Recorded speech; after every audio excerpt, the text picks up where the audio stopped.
안녕하세요. 저는 법률상담 공작소 블로그를 운영하고 있는 우실장이라고 합니다. 오늘은 상간녀, 상간남 소송에서 무변론 선고기일 통지서를 받았다라고 하면 어떻게 해야 하는지에 대해서 알려드리도록 하겠습니다. 민사소송의 절차는 최대한 빨리 소송을 끝낼 수 있는 방법의 절차들이 있습니다. 그래서 재판도 하지 않고 화해공고 결정문이란 것을 양 당사자에게 보낸 후 이의 신청을 하지 않으면 소송이 끝나는 절차도 있고, 소액 재판에서는 이행공고 결정이라는 방법이 있는데, 이것은 당사자에게 이행공고 명령을 결정을 보낸 후 이의 신청을 하지 않으면 그대로 소송이 끝나는 절차를 말합니다. 그리고 더 최악인 경우는 무변론 판결이란 게 있습니다. 무변론 판결이란 것은 소액 사건의 이행공고 결정과 동일한 효과가 있습니다. 즉, 피고가 원고가 제출한 소장을 받고도 아무런 답변을 하지 않는 경우에는 법원은 원고가 청구한 금액 전부를 피고가 다 인정하는 것으로 간주를 하고 그대로 선고를 하겠다라고 통보하는 절차입니다. 그래서 무변론 선고 기일이란 것은 그 통지서를 받은 후 최소 3-4주 후에 지정을 하게 됩니다. 만일 피고가 무변론 선고 기일까지 답변서 등을 제출하지 않으면 무변론 판결 결정이 내리게 됩니다.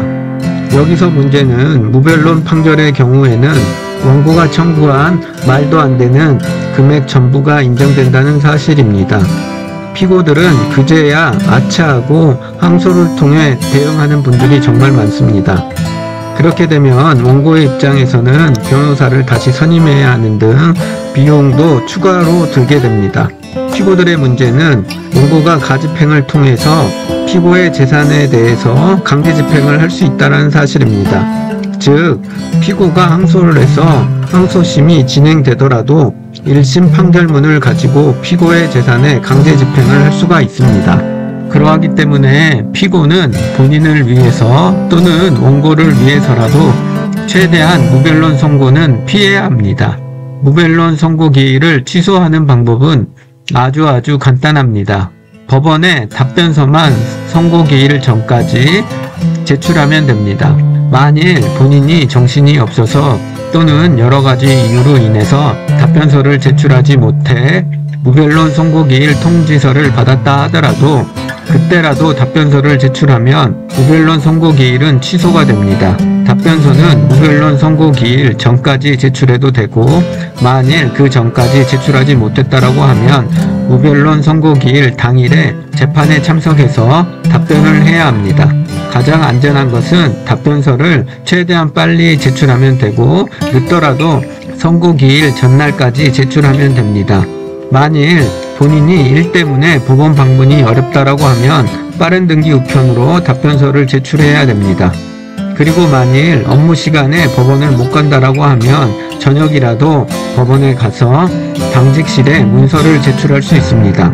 아니면 변호사를 선임해서 변호사 사무실에서 제출하도록 해도 상관없습니다.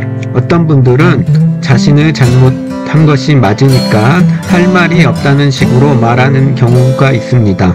자신이 모든 책임을 지겠다라는 식으로 생각하는 경우, 무대응으로 하는 경우들이 있습니다. 하지만 절대 그렇게 해서는 안 되고, 그렇게 하더라도 문제가 해결되지는 않습니다. 피고는 본인의 잘못이 100% 맞다라고 하더라도 무대응을 해서는 절대 안 되고, 답변서에 잘못했습니다 라는 말만 기재를 해서 제출을 해도 상관이 없습니다.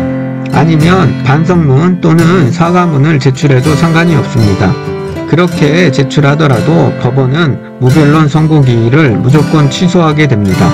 그렇게 답변서가 제출되면 법원은 재판을 최소 한 번 이상 열게 되고, 그렇게 되면 최소한 원고가 무리하게 청구한 금액을 감액시킬 수가 있습니다. 이렇게 해야지만 추후에 피고들이 후회되지도 않고 경제적으로 손해가 되지 않습니다. 만일 본인이 무변론 선고 기일 내에 답변서를 제출하지 못했고 그래서 판결 선고가 나왔다고 하면 반드시 항소기간 내에 항소장을 제출해서 2심에서 위자료 감액을 위해서 변론을 해야 합니다.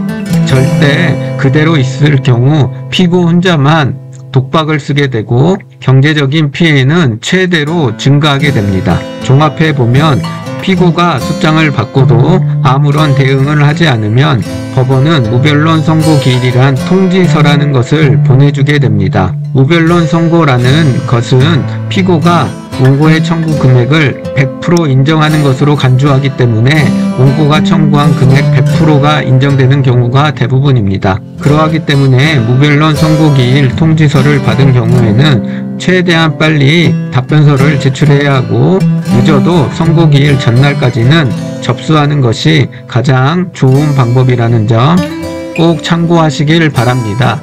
오늘은 무변론 선고기일에 대해서 알려드렸습니다. 보다 자세한 것은 법률상담 공작소 블로그를 확인하시거나 아니면 저에게 연락을 주시면 언제든지 상담해 드리도록 하겠습니다. 오늘도 시청해 주셔서 고맙습니다. 감사합니다.